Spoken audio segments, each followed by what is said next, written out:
Irmãos, cerca de 2 anos, quase 3 anos atrás, eu fui convidado para pregar em um retiro de jovens, lá numa comunidade vizinha ao Preá, na cidade de Aranaú, a mocidade lá. Eles iam fazer um retiro bem interno, só os jovens da própria igreja, e eles me convidaram para estar com eles naquele momento e ministrar a palavra de Deus ali. Então me preparei e fui. E eu sempre gostei muito de me divertir, de brincar. E eles tinham alguns momentos de descontração ali. Era uma espécie de sítio. Eu não sei se sítio é a palavra adequada, porque era próximo da praia. Mas era um espaço bom. Ali tinha uma piscina, tinha algumas cadeiras de concreto para você se sentar. Tinha umas mesas ali para a gente ter um espaço fora da casa. Então era um tempo agradável. Aí os jovens tiveram uma ideia brilhante. Qual foi a ideia? Vamos jogar bola. Não tinha espaço suficiente para jogar a bola. Lá tudo muito apertado, mas a gente foi. Eu resolvi ir também. Eu gosto de brincar, me enturmar com o pessoal para conhecer melhor eles. Fui também.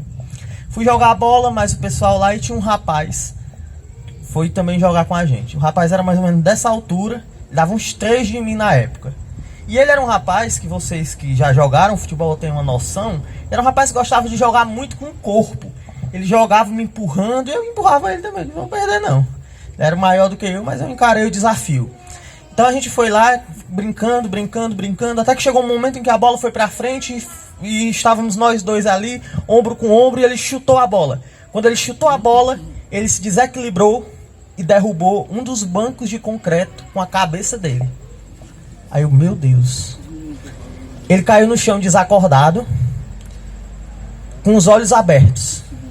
E aquele olhar dele pra mim foi um olhar marcante. E enquanto eu viver, eu jamais vou esquecer o olhar que ele desprendeu para mim naquele momento. Era um olhar sem vida, um olhar sem vigor. Ele não sabia o que estava acontecendo, não sabia onde estava. Ele estava literalmente inconsciente. Depois de mais ou menos uns 15 segundos, que eu acho que foi o período mais longo da minha vida, aqueles 15 segundos, a gente conseguiu despertar ele. Só que depois de despertar ele, até ele recobrar a consciência, até ele entender o que tinha acontecido, aí foram mais uns 10 minutos. Levamos ele para o hospital e o médico disse que se ele não sentisse mais nada, ele estaria liberado. Tinha sido só uma pancada, foi bem fundo, mas ele talvez não tivesse nenhum dano cerebral. Mas caso ele sentisse algo, deveria levar ele direto para o hospital de Sobral, que é o hospital de emergências lá, que cuida de casos mais sérios. Então eu passei o resto do dia e o outro orando para ele não sentir nada. E assim terminou a situação. Mas o que me chamou a atenção naquela situação foi ver muito de perto como é que fica alguém quando perde a sua identidade. Alguém que não sabe mais quem é, alguém que não sabe mais o que está acontecendo, alguém que não entende mais a circunstância ali que lhe rodeia, alguém que não entende mais o mundo ao seu redor, alguém que está ali vivo, mas que não compreende nada do mundo que lhe cerca. Porque foi assim que, por alguns instantes, aquele rapaz ficou. E, irmãos, por que é que eu estou falando essa história? Porque eu iniciei contando este caso. Eu iniciei falando disso porque, em certo sentido, nós podemos observar a igreja, muitas vezes, exatamente nessa situação. Muitas vezes nós podemos observar que determinadas vertentes da igreja ou comunidades, grupos que se autodenominam Igreja de Cristo, são grupos que não entendem bem a sua identidade. No Brasil, muitas igrejas parecem ter perdido a sua identidade. Elas parecem que pegaram uma pancada tão forte na cabeça que elas não sabem mais quem são, elas não sabem mais o que devem fazer. Aquela música muito comum no nosso meio, quem somos nós neste mundo aqui e qual padrão temos a seguir? É o lema de muitas igrejas. Só essa parte, porque elas não sabem responder. Igrejas inteiras têm se mostrado desorientadas, sem um padrão, sem uma regra de medir, sem uma conduta estabelecida. Elas vivem uma confusão. Dessa forma, a instituição divina, que nesse mundo deveria ser a coluna e o baluarte da verdade, tem andado de modo a envergonhar o nome do Senhor. Se a gente olhar com sensibilidade para o que se chama de igreja hoje, nós veremos que a igreja está, no mínimo, em um estado complicado. Hoje, muito do que se chama cristianismo tem perdido a sua essência. Púlpitos como esse daqui não pregam mais a verdade. Muitas aberrações doutrinárias fazem parte da crença de milhões de pessoas. E a doutrina reta, a sã doutrina, a doutrina ortodoxa, ela tem se perdido em meio a diversos absurdos. Os pastores, que deveriam ser exemplos de santidade prática na sociedade, pelo menos aqui no Brasil, são tidos como uma das classes mais desacreditadas. São considerados muitas vezes ladrões. Os crentes, que deveriam ser reconhecidos como aquele sal que impede o mundo em decomposição de se desgastar mais rápido, esses crentes, eles são tidos como alienados, como pessoas alheias à realidade do mundo. E a igreja, que deveria ser a firme coluna da verdade, é uma das instituições no nosso país que mais caiu em descrédito. Ao olhar para essa situação, nós podemos, como muitos às vezes até afirmam, nos sentir dentro da pior geração de cristãos de toda a história. Mas se a gente olhar com cautela para a história da igreja, nós compreendemos, a gente consegue entender ali que esse problema, embora sério, essa perca de identidade, embora séria, ela não é um problema que se restringe, esse não é um problema que se restringe aos nossos dias. Não é uma questão que é exclusivamente contemporânea. Na verdade, desde os primórdios da igreja, muitas comunidades têm perdido a identidade. Muitas comunidades têm perdido essa noção, essa compreensão dessa identidade básica que forma o caráter da Igreja de Cristo. Uma destas comunidades, uma destas igrejas que perdeu logo no início do cristianismo o rumo correto e a sua identidade, foi a igreja de Corinto. A igreja de Corinto, ela se localizava em uma cidade pervertida e imoral. E essa igreja, naquela comunidade, ela não fazia diferença. Em vez disso, aqueles irmãos se corrompiam cada vez mais. Se você ler o livro de 1 Coríntios, você vai ver ali irmãos fazendo práticas que até hoje nós não conseguimos ver na nossa sociedade com tanta facilidade. Parecia que o pecado ele tinha batido tão forte na cabeça da igreja de Corinto que eles não entendiam mais quem eram. Dada essa situação, o apóstolo Paulo, conduzido por Deus, ele escreveu algumas cartas exortando esta igreja. Uma dessas cartas é a que nós vamos nos deter nesta noite. Nós vamos estudar então os versículos 1 até o versículo 3 do capítulo 1 de 1 aos Coríntios. E ali nós vamos observar como Paulo inicia o seu trabalho, a sua labuta de restaurar naquela igreja uma identidade sadia. Então, nesse estudo, olhando para os 3 primeiros versículos do capítulo 1 de 1 aos Coríntios, nós vamos relembrar, por meio da saudação de Paulo, 3 identidades que nós devemos valorizar para que a nossa igreja seja uma igreja que está alinhada com o padrão de Cristo. Mas antes disso, a gente vai orar. Vamos orar. Senhor Deus, sabemos que não temos em nós mesmos capacidade de extrairmos para nós um padrão elevado da Tua Palavra. Se o Senhor não nos iluminar, nós não entenderemos. O nosso coração é desesperadamente corrupto. Nós somos totalmente maus. Não existe nenhuma molécula do nosso ser que não tenha sido contaminada pelo pecado que o nosso pai Adão nos legou. Pai, nos ajude nesse momento a sermos cativos da Tua Palavra e a encontrarmos aqui verdades que o nosso tempo tem esquecido. Nos apresente, Pai, nos reapresente essas verdades fundamentais que foram usadas pelo Senhor como base para o procedimento da Tua igreja durante todos esses séculos. Seja conosco, Deus, use as minhas palavras, use esse Teu vaso que não tem em si nenhum tipo de distinção, mas que chega até o Senhor dependendo por graça do Teu poderoso agir. Seja conosco nesse momento, é o que te rogamos, em nome de Cristo. Amém.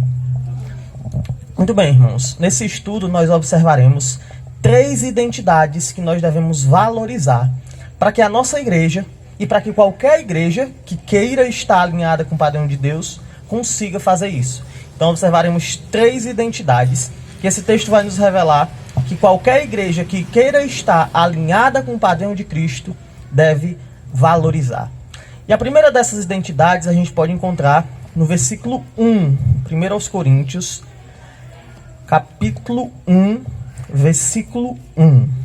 1 aos Coríntios 1:1 diz o seguinte: Paulo, chamado pela vontade de Deus para ser apóstolo de Jesus Cristo, e o irmão Sóstenes. A primeira identidade que nós vamos destacar nessa noite é a identidade do líder espiritual. Nós vamos começar seguindo aqui o raciocínio de Paulo, observando o que ele tem para nos dizer a respeito do líder de uma igreja, de como deve se comportar, de como deve ser o líder de uma igreja sadia. Irmãos, e é impressionante como o nível de percepção de Paulo aqui, ele é grandioso. Chega a ser quase que assustador como ele percebe a situação aqui. Por quê? Em momentos de crise, uma igreja ela tem uma tendência terrível. Uma tendência de cair em relação à autoridade que está sobre ela em um de dois caminhos errados, em um de dois extremos. O primeiro desses caminhos é o caminho que ignora as autoridades. Muitas igrejas, quando começam a pecar, elas acabam por abandonar quase que completamente a ideia de submissão à autoridade e aos ensinos de seus líderes. Essas igrejas, elas adotam uma postura autônoma e ignoram que Deus ele escolheu algumas pessoas para liderarem segundo o padrão divino, o povo de Deus. E essas igrejas, ignorando isso, se perdem. Então, em momentos de crise, em relação à liderança, muitas vezes o povo de Deus tem a tendência de: não precisamos de líderes, não precisamos de pastores. Um segundo caminho que pode se apresentar para igrejas que enfrentam crises e problemas é o caminho da busca de líderes segundo as suas próprias vontades. Uma igreja que padece por causa do pecado, muitas vezes tem a tendência de buscar líderes que atendam uma expectativa particular sua, um padrão particular da igreja e não aquilo que Deus institui. Então, considerando esse risco, uma das primeiras coisas que Paulo começa nesse momento aqui, nessa carta, a apresentar para estes irmãos, é que existe sim uma liderança na igreja. Deus, em sua soberania, ele instituiu líderes para o povo de Deus. Paulo, ele olha para aqueles irmãos e inicia aquela exortação, mostrando para eles: existe liderança na igreja. E ele não somente demonstra isso, como ele é mais específico, e ele apresenta aqui pelo menos duas marcas, duas características que são distintivas, que moldam a identidade de um líder espiritual. E a primeira dessas características nós podemos encontrar na primeira parte do versículo 1. Porque Paulo vai iniciar essa apresentação de uma liderança sadia dizendo: Paulo, chamado pela vontade de Deus. Irmãos, a primeira marca que se faz presente na identidade de um líder espiritual é que o líder espiritual, ele é alguém alicerçado em Deus. Paulo se descreve aqui como chamado por Deus. Isso significa que a origem do ministério de Paulo era o próprio Deus. O ministério de Paulo, ele não era baseado em dinheiro. O ministério de Paulo não era baseado em ganhos pessoais. O ministério de Paulo não tinha como base a aprovação ou a aceitação dos homens, mas a base do ministério de Paulo era o próprio Deus. Irmãos, esse é o líder que nós devemos reconhecer. Um líder que tem como base de seu ministério o próprio Deus. Um líder que é alicerçado em Deus.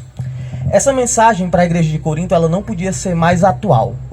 Porque, irmãos, nos nossos dias, muitas igrejas não se importam com o fundamento dos seus líderes. Muitas igrejas, elas não somente não se importam com o que está ali no fundamento, no alicerce, na base das ações daquele líder, como elas acabam por apoiar e enaltecer e chegar ao ponto de glorificar pessoas que têm no seu fundamento elementos errados, É triste dizer isso, mas nos nossos dias, muitos homens de Deus são desvalorizados, enquanto que lobos devoradores, são elevados a posições de glória. Isso porque muitas igrejas, ao invés de buscarem nesse líder o alicerce em Cristo, acabam buscando nele qualidades erradas. Muitas igrejas, elas buscam um líder que seja um excelente orador. Aquele homem que fala e o meu coração se acalma. Aquele homem que parece conhecer as minhas lutas e que fala de um modo a me tranquilizar. Pessoas que vão para a igreja se anestesiar das lutas da semana. Outros têm um espírito meio que masoquista e dizem que vão para a igreja para apanhar. Rapaz, o pastor hoje não confrontou nenhum pecado, então eles procuram um líder que só bata, que só açoite.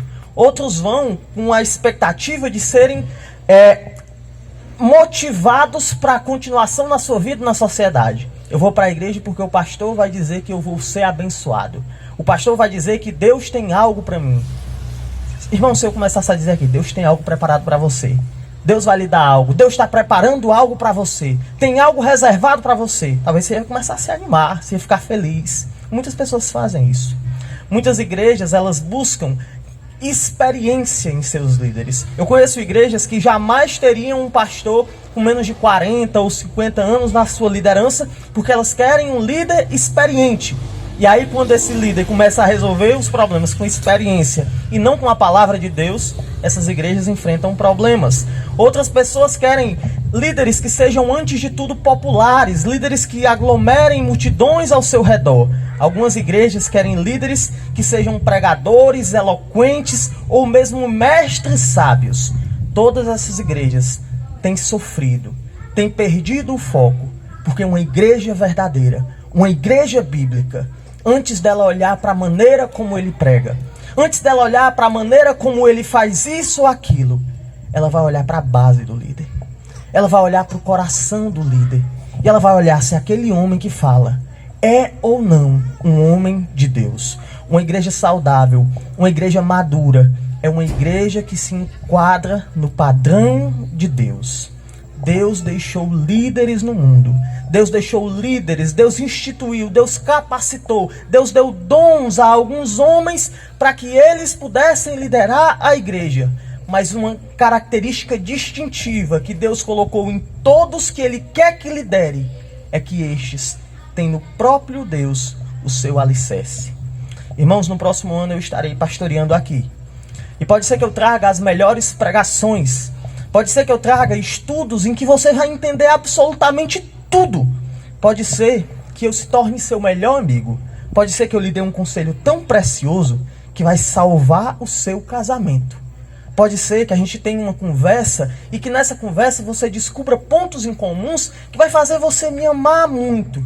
Mas eu não sirvo para ser pastor desta igreja e ninguém mais serve a não ser alguém que tenha em Deus o seu alicerce. Um líder espiritual é alguém alicerçado em Deus. É alguém que tem Deus como a sua base. Ele não vai olhar para o seu dinheiro. Ele não vai olhar para a sua classe social. Ele não vai olhar para aquilo que você tem para oferecer para ele. Ele vai olhar para Deus. E de acordo com a maneira como Deus manda, ele vai tratar todos. Ele vai agir. Ele vai exortar. Ele vai repreender. Porque Deus é o seu alicerce. Infelizmente, pouquíssimos líderes espirituais têm havido no nosso meio.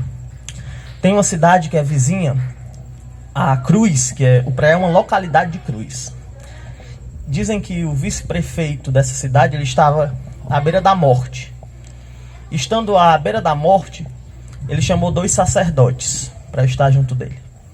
Chegando lá, os 2 sacerdotes se colocaram e ele pediu: eu queria que um viesse para a minha direita e que o outro viesse para a minha esquerda.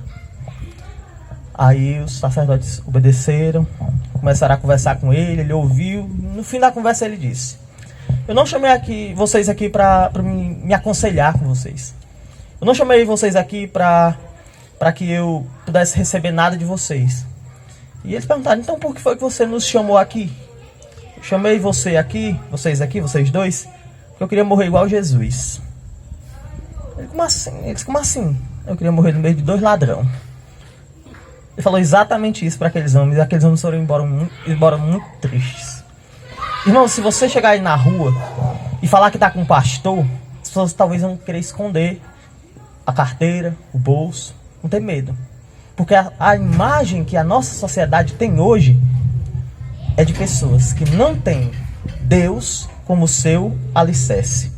Então nós podemos observar em primeiro lugar neste ponto que a identidade de um líder espiritual inicialmente se molda à medida que esse líder espiritual ele está alicerçado em Deus.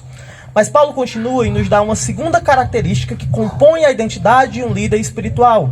Essa segunda característica vai ser manifesta na continuação do texto. O texto, em sua continuação, ele vai dizer o seguinte: para ser apóstolo de Jesus Cristo. Daqui a pouco a gente continua. Então, para ser apóstolo de Jesus Cristo.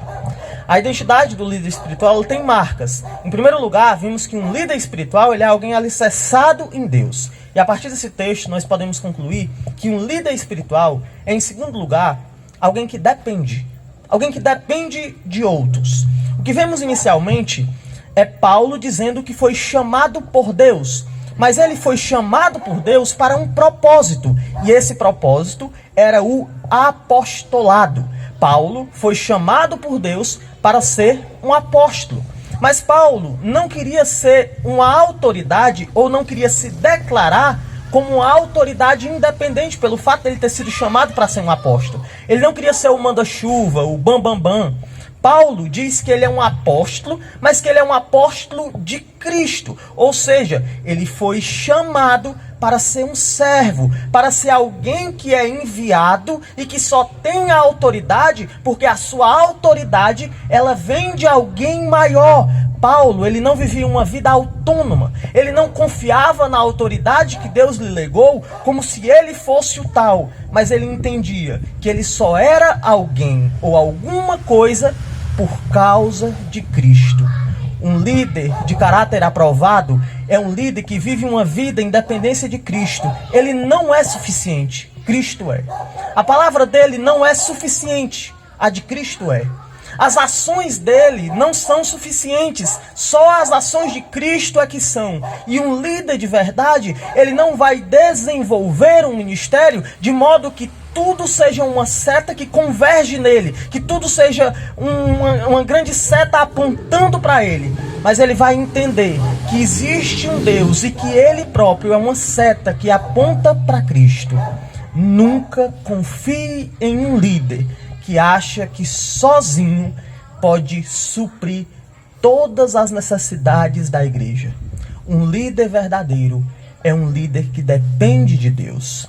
Mas o apóstolo Paulo ele não para por aí atestando a sua dependência de Deus, porque ele também mostra-se como alguém que depende de pessoas. E na continuação do versículo ele diz: e o irmão Sóstenes. Paulo, ele se cercava de irmãos, ele se rodeava de colaboradores. A gente vê isso em todos os momentos. Ele dependia de pessoas. Um bom líder não é aquele que leva a igreja nas costas. Um bom líder não é aquele que sai na frente arrastando todo mundo. Um bom líder é aquele que dá as mãos com o povo que está ao seu lado e que prosseguem juntos, caminham juntos, rumo ao seu propósito. Irmãos, um bom líder não é alguém que vive uma vida perfeita, mas é alguém que sabe que peca e que precisa de outros. Um bom líder não é uma pessoa que sabe de tudo, mas é aquele que entende que pode aprender até com aquela pessoa que aos olhos do mundo é mais simples. Paulo lembra disso. Aqueles irmãos, eles tinham perdido essa noção. Paulo, ele lembra essa verdade porque aquelas pessoas estavam começando a ter uma tendência de buscarem líderes segundo seus próprios interesses. Paulo, ele mostra então, inicialmente aqui, a identidade de um líder espiritual. Nos dias de hoje, irmãos, isso aqui é ouro. O que vocês estão ouvindo é ouro. Existem muitas igrejas que não vão falar isso nunca. E que o pastor, ele vai ser colocado como ungido de Deus e que ninguém pode se levantar contra ele. em que o pastor ele vai estar numa espécie de casta espiritual específica e que você é inferior ao pastor, em que você não tem uma oração tão poderosa como a oração do pastor. Eu me lembro de uma senhora que chegou para mim e disse: Mateus, você pode orar por mim? Você é pastor? Eu digo: por que você não ora? Eu posso orar com você, posso orar ao seu lado, eu posso tentar ali tentar desenvolver para você algum tipo de auxílio, mas a minha oração não tem nenhum poder a mais do que a sua. Pelo contrário, talvez você tenha até mais fé do que eu, porque eu não teria coragem de pedir para alguém orar assim por mim para me ser curado. Então, canalize essa fé para Deus. A oração do pastor não é mais poderosa. A palavra do pastor, por si só, ela não é mais poderosa. Ela só é mais poderosa à medida que ela reflete mais precisamente aquilo que Deus diz. Irmãos, um líder espiritual é alguém que entende isso. É alguém que é alicerçado em Deus e que depende de outros. Ele não é autônomo. Ele não é o fim. Ele não é o suprassumo daquilo que deve ser observado e imitado. Um líder espiritual é um pecador que foi colocado por Deus em uma posição especial, que vai ser cobrado até mais do que os outros, mas que está ali, em dependência do Senhor. O pecado havia batido forte na igreja de Corinto. Por isso, Paulo inicia sua carta lembrando que essa igreja ela deveria identificar, deveria relembrar, deveria rememorar e ratificar no seu coração que existem identidades importantes. E a primeira que ele apresenta, por meio do seu próprio exemplo, é a identidade do líder espiritual. Logo em seguida, nós podemos encontrar uma segunda identidade na parte A do versículo 2. Então o texto vai continuar dizendo o seguinte. Vamos voltar o nosso olhar para a parte A do versículo 2. Eu acho impressionante como a Bíblia é um livro que tem uma capacidade de sintetizar muito conteúdo em pequenas frases. É porque eu ainda cortei uma parte aqui para não falar mais sobre apostolado. Mas é impressionante. Então vamos lá. O texto diz o seguinte: a igreja de Deus que está em Corinto, aos santificados em Cristo Jesus, chamado para ser, com os que em todo lugar invocam o nome do nosso Senhor Jesus Cristo, Senhor deles e nosso. Irmãos, Paulo, depois de apresentar a identidade do líder espiritual, agora lembra aqueles irmãos da identidade do cristão espiritual. Essa é a segunda identidade relembrada por Paulo, a identidade do cristão espiritual.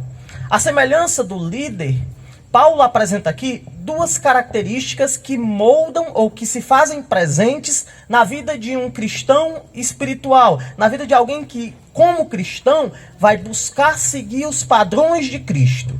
A primeira dessas características observamos na parte inicial do versículo que diz: a igreja de Deus que está em Corinto, aos santificados em Cristo Jesus. A ideia de Paulo aqui é clara. Ele fala para aqueles irmãos que tanto haviam pecado naquele contexto, para aqueles irmãos que estavam vivendo uma vida vergonhosa. Ele fala para aqueles irmãos a respeito de quem eles eram. E Paulo começa atestando para aquelas pessoas que ao longo da carta a gente observa que faziam coisas terríveis. Ele começa olhando para aquelas pessoas e dizendo: vocês são santos. A identidade de um cristão é moldada pela santidade. Todo cristão é um santo. Irmãos, nessa parte inicial, Paulo não fala daquilo que nós fazemos. Ele fala daquilo que nós somos essencialmente. Paulo ele não está falando aqui a respeito inicialmente do nosso procedimento. Ele está falando aqui a respeito da nossa posição diante de Deus a partir do momento que nós encontramos Cristo. Paulo está mostrando que nós somos santos. E ele inicia essa parte dizendo a igreja de Deus que está em Corinto. Paulo, com isso, ele vai identificar o grupo a quem ele se referia. Ele não estava falando com os incrédulos da cidade de Corinto. Ele não estava falando com as pessoas que ainda não tinham recebido o Senhor. Ele estava falando com a igreja local, com aquele grupo que se reunia na cidade de Corinto, com aquele grupo regenerado pelo Senhor. E ele olha para aquele grupo e diz que eles são santificados, eles são santos. Os crentes em Jesus Cristo são santos. Isso é muito estranho de dizer, porque, na verdade, a palavra santo, ela tem tomado para si um sentido pejorativo no nosso meio. Na verdade, a palavra santo hoje, ela muitas vezes é usada em um nível irônico. Por exemplo, eu olho para alguém que é nó cego, vocês conhecem essa expressão aqui, nó cego? Pronto, alguém que é nó cego é alguém que vive uma vida desordenada. Diz assim, cara, tu fez isso? Ele fez não. A minha resposta é, tu é tão santo, né?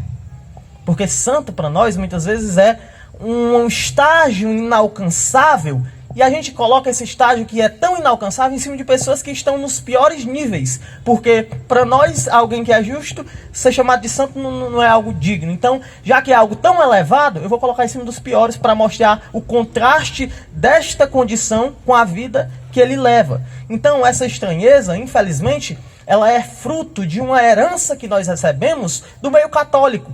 Porque muitas vezes, no catolicismo, a santidade ela é apresentada como algo inalcançável. Por exemplo, um artigo católico ele tem o seguinte trecho, vou ler para vocês. Os seres humanos chegam à santidade travando uma árdua batalha com eles mesmos, com a carne e com o demônio. Partem do triste estado da nossa fraqueza comum, porém, antes de morrerem, atingem a santidade pela graça de Deus. Isso é possível a todos os batizados.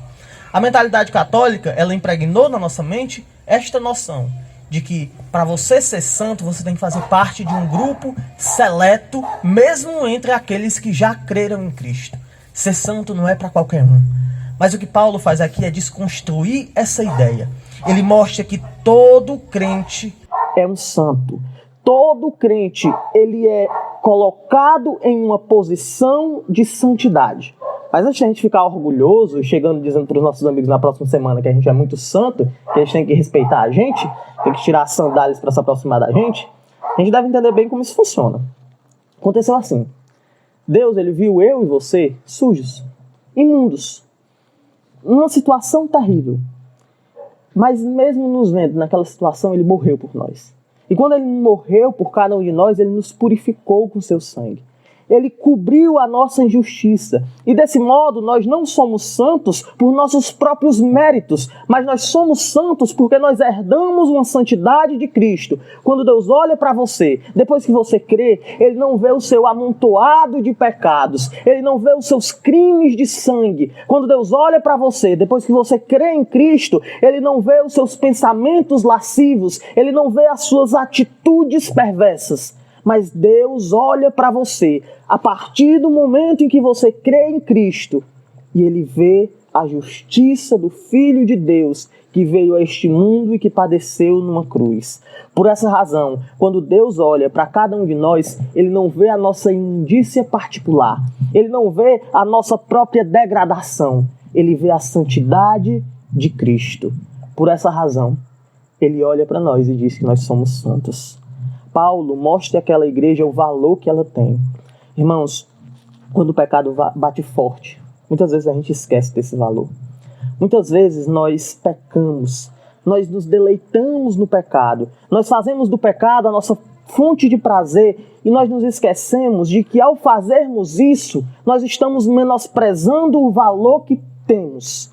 Um cristão viver no pecado é a mesma coisa de um rei, tendo todo o seu aparato militar, tendo o seu castelo e as riquezas do seu reino, sair nas ruas para pedir esmola. Um cristão viver no pecado é o mesmo que um peixe dentro do oceano morrer por falta de água. Irmãos, um cristão viver no pecado é o mesmo que um belo relógio, um daqueles relógios que a gente compra e que as pessoas ficam admiradas, ser jogado na lama. Um cristão que assume para si uma vida de pecado, ele pode até se tornar um rei para esse mundo, mas ele ainda assim estará no ponto mais baixo possível. Talvez você pode interpretar que o pecado para você é a melhor alternativa. Que o pecado para você é uma evolução. Que o pecado para você é um subir de patamar. Você tem a sua esposa, seu casamento é monótono. A repetição diária daquela rotina enfadonha castiga a sua alma. Você então enche o seu coração da expectativa de uma aventura. Um alvo é muito fácil de ser encontrado. É aquela colega de trabalho que lhe trata com maior simpatia.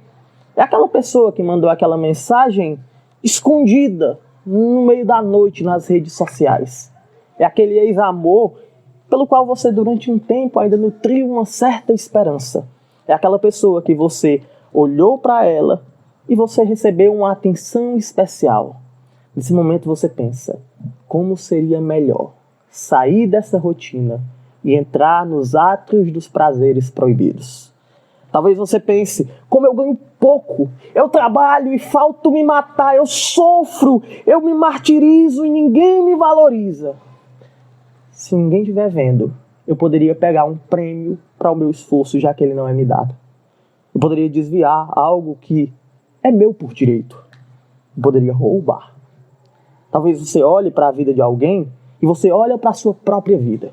Você então vê o acúmulo de bens na vida daquela pessoa. E você não proclama, você tenta disfarçar. Mas no seu coração você se sente bem ao ver a inveja se inflamar. Irmãos, muitas vezes a gente pensa que o pecado ele é uma subida de nível. Que o pecado ele é um ponto mais elevado. Afinal, do que adianta eu estar na igreja sendo cobrado? Do que adianta eu estar na igreja passando por supervisão constante e pessoas vão me aconselhar? Se eu errar publicamente, eu vou ter que pedir perdão. Eu quero manter a minha própria privacidade. Irmãos, isso não é o melhor. Viver no pecado pode parecer se estabelecer como um rei nesse mundo. Mas é você ser um rei e agir como um mendigo. Porque Deus fez de você um santo.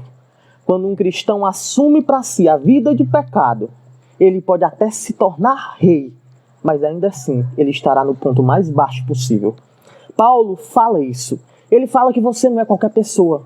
Você não é qualquer pessoa porque você é o cara. Não é isso não. Você não é qualquer pessoa, não é porque você é especial, porque você é um espelho que reflete a imagem do Senhor, você é o ouro puro de Ofir, você é uma raridade. Não é isso não. Você não é qualquer pessoa porque Deus ele escolheu não olhar para você como se você fosse qualquer pessoa. Ele olha para você e vê Jesus. Ele olha para você e vê o sacrifício vivo. Ele olha para você e não vê a sua imundícia particular. Irmãos, será que você tem esquecido? Será que vocês têm esquecido de sua posição? Será que você tem se apegado ao pecado? Qual será o nome do seu pecado? Será que você tem esquecido essa posição que Deus te colocou e tem se voltado e se escondido dos caminhos de pecados? Certamente a igreja de Corinto inicialmente estava sofrendo desse mal. Mas Paulo não para por aí nesse estágio de falar da nossa posição. Porque na continuação do versículo ele diz, chamados para ser santos. O que Paulo nos revela aqui é que a santidade na nossa vida, ela não é somente uma posição, mas ela é também um processo, ela é também uma atitude que nós devemos desenvolver. Paulo mostra aqui que a santidade, ela é posicional, ela é uma condição em que Deus nos colocou, mas ela é também progressiva, ela é também uma atitude que devemos desenvolver. Cristo fez de você, cristão, um santo, mas ainda assim ele lhe chama para cada dia mais se santificar. Quando Cristo nos salvou, ele nos tornou santos aos olhos de Deus, mas isso não anula a nossa responsabilidade de aniquilarmos toda e qualquer forma de mal na nossa vida.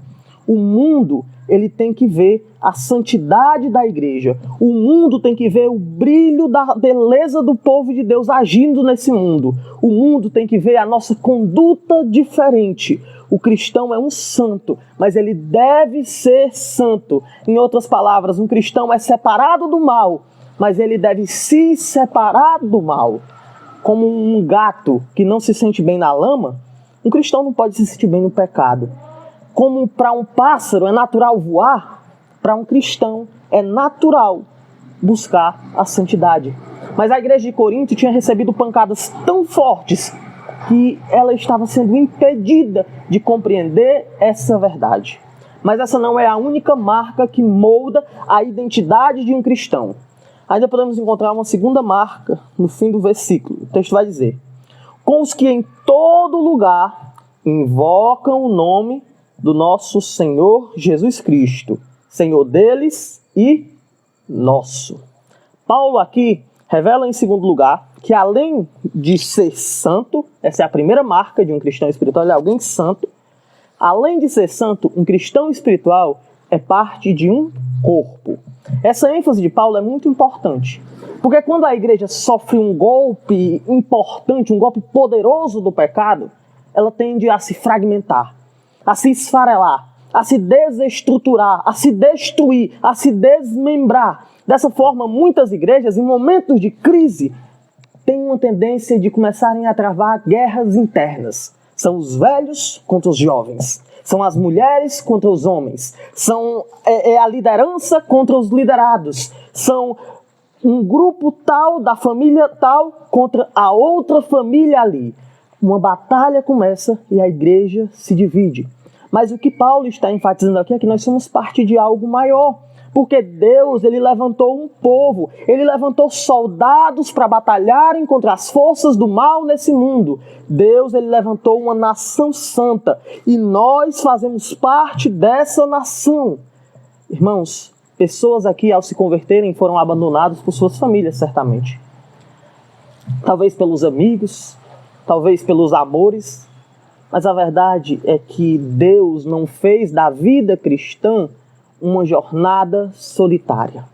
Isso porque ser cristão é ser parte de um corpo, o corpo de Cristo. É interessante notar a função da reunião dos cristãos aqui, porque ela é apontada como sendo o momento de invocar o nome do Senhor. Isso é um lembrete muito importante nos nossos dias, porque no nosso tempo muitas igrejas têm perdido esse propósito. Algumas igrejas têm feito da sua estrutura uma estrutura semelhante à de uma empresa, onde você tem que ir ali cumprir o seu protocolo, dar sua contribuição e depois ir para casa esperando receber algum benefício. Outras igrejas têm transformado o seu tempo de adoração em um verdadeiro circo. Por exemplo, algum tempo atrás eu vi uma pregação e o tema da pregação era "Tente não rir". O que é que tem ali? Uma pregação em que o tema vai ser "Tente não rir". Algumas igrejas têm se tornado clubes sociais em que as pessoas vão apenas para se reunir e celebrar a amizade. Existem igrejas que mais parecem um show, com grande ênfase em elementos secundários do culto. Mas poucas igrejas têm se reunido com o propósito de invocar o nome do Senhor. Irmãos, para o povo de Deus, isso aqui que nós estamos fazendo agora, você aí, seu irmão, não é uma opção não. Estar junto do povo de Deus, estar junto de um povo que valoriza a verdade e que dá valor ao que a Bíblia fala, estar reunido àqueles que instruem a Bíblia da maneira correta, que instrui o povo da maneira correta, utilizando a Bíblia de modo fiel, segundo aquilo que Deus instituiu, não é uma opção não. Você vir para o culto invocar o Senhor não é uma opção. Não é algo que pode ser simplesmente uma alternativa entre várias. Hoje tem um casamento, tem um aniversário, tem um culto, para qual eu vou?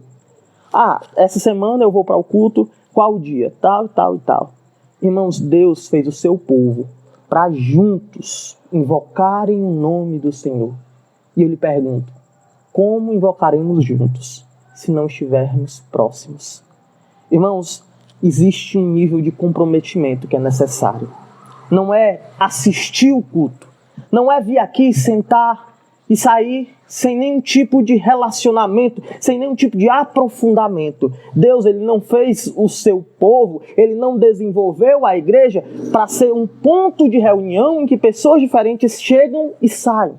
Deus, ele fez deste ambiente, não do lugar, o lugar é secundário, mas da reunião do povo santo, um ambiente de aprofundamento, um ambiente de comunhão, um ambiente de irmandade, um ambiente em que você chega ferido pelos golpes do mundo e recebe a ajuda de alguém que está lhe ajudando enquanto está sangrando também. Um ambiente em que você vai falar dos seus problemas e vai ser ouvido sem julgamento, sem apontar de dedos, mas com reencaminhamento para que você mude de vida e não fique no pecado. Deus, ele desenvolveu esse ambiente de igreja para que seja um momento em que o povo de Deus reunido vai se moldar, vai se aprimorar para que essa invocação seja feita da maneira correta. Para que esse adorar ao Senhor, para que esse buscar ao Senhor não seja feito de modo leviano, mas para que esse buscar ao Senhor seja acompanhado de sinceridade e para que ele seja feito do modo do Senhor. Irmãos, poucas igrejas têm se reunido com esse propósito. E uma coisa lhe garanto, pelo conhecimento que eu já tenho dos irmãos que aqui se reúnem. Esta é uma dessas poucas. Aproveite esse privilégio. Existem poucos grupos que estão buscando ser fiéis ao Senhor. Aqui não se reúne o grupo mais perfeito de Morada Nova. Talvez nossos pecados lhe assustariam. Aqui não se reúne os mais bonitos, obviamente. Olha ao seu redor. Aqui não se reúne os mais simpáticos. Talvez hoje você vai e ninguém vai lhe tratar como você gostaria de ser tratado. Aqui se reúnem pecadores desgraçados que estão um ao lado do outro, implorando pela graça do Senhor. Nós, como cristãos, fazemos parte de um corpo de adoradores. E era isso que Paulo queria lembrar aquela igreja que se desviava da verdadeira adoração. Observe isso, o apóstolo começa a sua carta.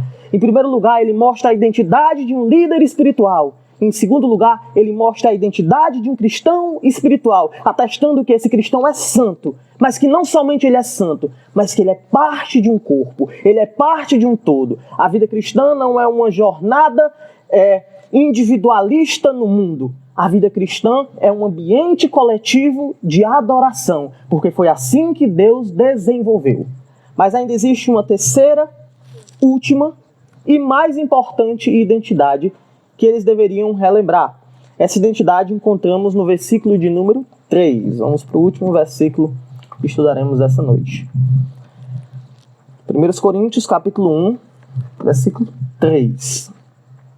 Diz assim: graça a vós outros e paz da parte de Deus, nosso Pai, e do nosso Senhor Jesus Cristo. Vimos, em primeiro lugar, a identidade do líder espiritual. Vimos, em segundo lugar, a identidade do cristão espiritual. Agora, em terceiro lugar, veremos a identidade da fonte da nossa espiritualidade. Veremos a identidade do nosso Deus, conforme manifesta aqui. Paulo, ele termina essa parte aqui de saudação, deixando a cereja do bolo para o final. Ele, em último lugar, vai falar da identidade do próprio Deus. E ele, novamente, dá duas características de Deus aqui, para lembrar aqueles irmãos rebeldes da maravilhosa graça que estava sendo derramada sobre eles. E a primeira característica nós podemos encontrar logo no início do versículo 3, que diz: graças a vós outros e paz da parte de Deus, nosso Pai.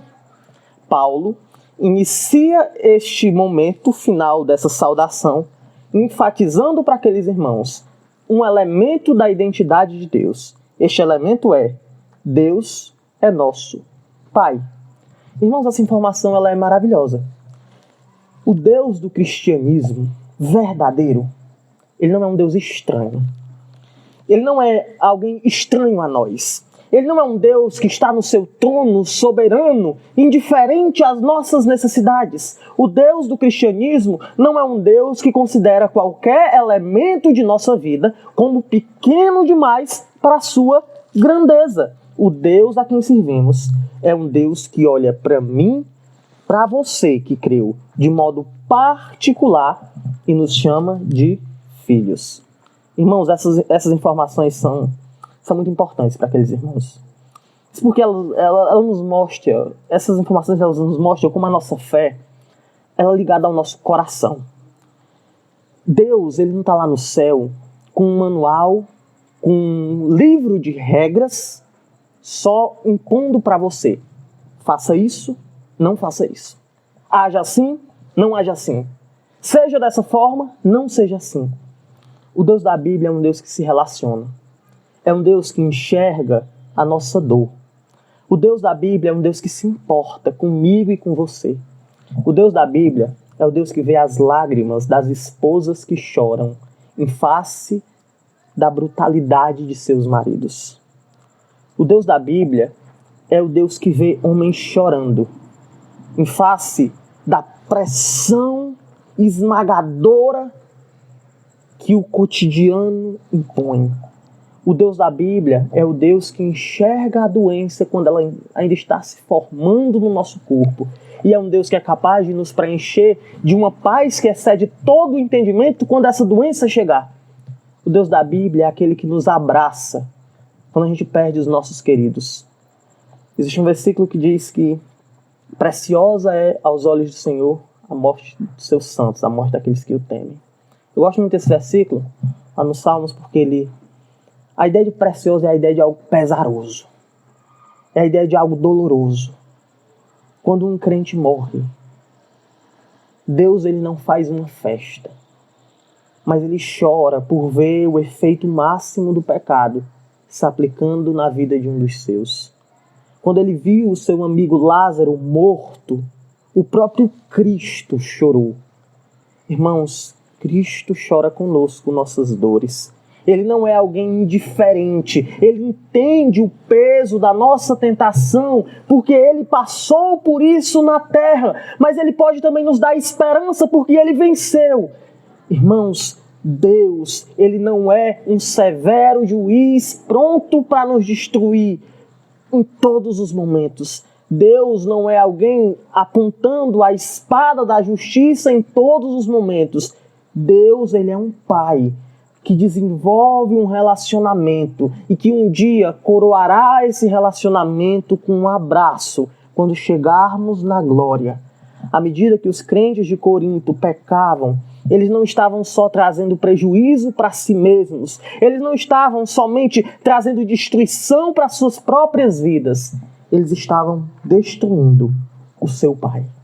Eles estavam destruindo o coração do seu pai. E você pode dizer, Mateus, isso é muito forte.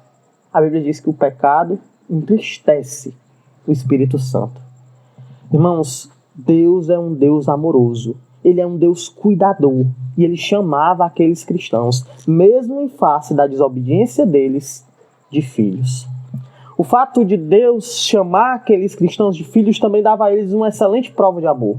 Na verdade, a maior prova de amor de todas. Porque mesmo sabendo da situação em que eles se encontravam, mesmo sabendo que eles estavam destruídos, mesmo sabendo que eles estavam desnorteados por conta das pancadas do pecado, ainda assim Deus olhava para eles com ternura, com amor e os chamava de filhos. Você que é crente, saiba que Deus viu todos os seus erros. Deus viu os seus deslizes. Deus viu as suas escapadas. Deus viu as suas desonestidades. Deus viu aquele pecado que você não gostaria sequer de sonhar com a comunidade, com a sociedade sendo informada dele. Deus viu tudo isso e ainda assim Ele te ama. Ainda assim Ele te chama de filho. Ainda assim Ele é o seu Pai. Mas a identidade da fonte da espiritualidade, a identidade de Deus, não se restringe a esse aspecto do amor. Porque muitas igrejas enfatizam apenas esse aspecto do amor como se ele abarcasse toda a complexidade de Deus. Porque na continuação do texto, nós encontramos ainda uma segunda e importantíssima característica. E essa segunda característica, no fim do versículo 3, diz: e do Senhor Jesus Cristo. Deus, ele é nosso Pai, mas ele também é nosso Senhor. O cristão não pode deixar o amor de Deus o levar a uma ideia errada de vida. Porque o amor de Deus não anula que Deus ainda assim tem autoridade sobre a nossa vida. Muitos querem aceitar, crer em Cristo como seu Salvador, mas ignoram o seu senhorio. O Deus da Bíblia é o Senhor. Aquele que manda em nossa vida é Deus. Aquele que regulamenta as nossas ações é o Senhor. Ele é amoroso, mas isso não significa que ele banaliza aquilo que ele considera de mais importante, que é a sua glória. Deus amava os cristãos de Corinto ao ponto de inspirar essa carta que Paulo enviaria para eles. Ele amava eles ao ponto de chamá-los de filhos em face dos seus pecados. Mas o Deus que ama é o mesmo Deus que mata pessoas, segundo o capítulo 11. Pessoas que participavam indevidamente da ceia. Irmãos, o Deus que lhe ama, o Deus que ama vocês, é o mesmo Deus que pode destruir a sua vida. Talvez você pense, meu Deus, por que está tudo dando errado? Talvez você pense, por que meu casamento está nesse estágio tão terrível? Eu vou dar mais dízimo. Deus não quer seu dízimo, não. Eu vou mais para a igreja. Deus não quer que você venha para a igreja somente, não. Não, eu vou conversar com o pastor. Não adianta de nada. Deus, ele quer você por inteiro. porque senão ele vai lhe destruir amorosamente. Ele não vai ter prazer nisso. Ele não tem prazer na morte dos ímpios, mas ele, por amor a você, vai tirar tudo de você, até que ele seja o resto, e que ele se humilhe ao ponto de dizer: olha, você não tem mais nada, você não tem mais casamento, você não tem mais família, você não tem mais emprego. Se ajoelhe e me adore. Irmãos, Deus, ele nos ama tanto, ao ponto de tirar tudo que amamos, se fazendo o resto, para que enfim o busquemos. Deus amava aquela igreja, mas ele ainda era o Senhor. Ele devia ser obedecido. Essa era a forma pela qual ele deveria ser amado, por meio da obediência. Jesus Cristo não é uma pessoa qualquer que implora por ser obedecido. Jesus Cristo não é um coitadinho que está ali, batendo na porta do seu coração, implorando para entrar. Jesus, ele não é aquele que dá meras sugestões de como devemos viver. Jesus não é aquele que nos dá dicas, que faz um pequeno tutorial para seguirmos ou não. Jesus não é uma prova de múltipla escolha em que você pode marcar a alternativa que lhe der na telha. Jesus é o Senhor, e como Senhor, ele deve ser obedecido. E aquela igreja não podia perder isso de vista. Nossa igreja não pode perder isso de vista. Paulo, por meio da sua saudação, ensina isso claramente. Deus lhe ama. Ele deu a vida por você, literalmente. Ele morreu em seu lugar. Mas ele é o seu Senhor. E cabe a você o obedecê-lo. Você pode dar dízimo, vir para a igreja, ser simpático. Você pode fazer tudo, mas ele não está interessado nessas meras demonstrações frias, nessas meras demonstrações impessoais de uma piedade. Deus, ele quer o seu coração.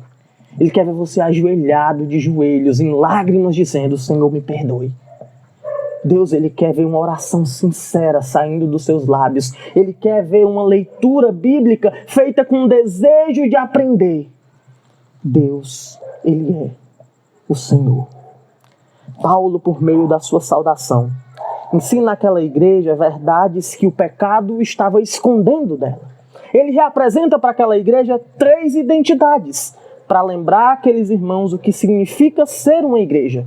Ele apresenta a identidade do líder espiritual. Ele apresenta a identidade do cristão espiritual. E ele apresenta a identidade do Deus, que é a fonte da espiritualidade.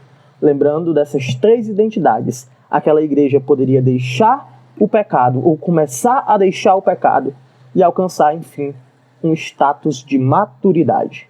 Em meio à grande confusão que assola o nosso país, em meio a muitas igrejas, uma em cada esquina, pregando um evangelho distinto, em meio a esse caos que se desenvolve muitas vezes no nosso meio, em que os gritos não nos deixam ouvir os ecos da verdade, em meio a essa situação, nós devemos nos apegar à Bíblia.